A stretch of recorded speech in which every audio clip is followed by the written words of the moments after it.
नमस्कार शेतकरी मित्रांनो, आर्या नैसर्गिक शेतीमधील हे सोयाबीनचा प्लॉट आहे। हे बैलाच्या साहाय्यानं याची पेरणी केलेली आहे। 22 जून रोजी हे सोयाबीनची पेरणी झालेली आहे।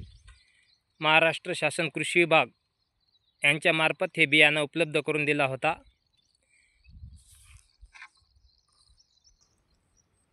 शेतकरी बंधूंनो, हा दुसरा प्लॉट आहे। हे बेडवरला आहे। याला टोकन यंत्रणा लावलेले आहे। हे 2 तास आहेत, एक आणि हे 2। या बेडवर फक्त 2 तास लावलेले आहेत। हे पण कृषी विभाग महाराष्ट्र शासनाकडूनच बियाणं उपलब्ध झालेलं आहे।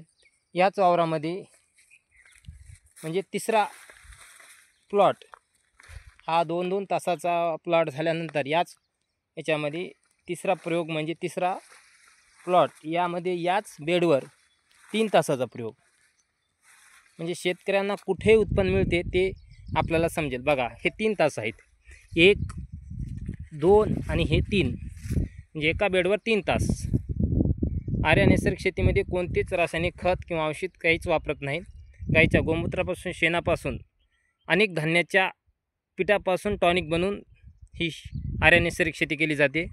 कृषी विभागाचे धन्यवाद, त्यांनी उत्कृष्ट असा बियाणं उपलब्ध करून दिल्याबद्दल। माझे नाव विश्वनाथ गोविंदराव होळगे, राहणार दापशेड, तालुका लोहा, जिल्हा नांदेड। Mobile number 97 64 02 52 09।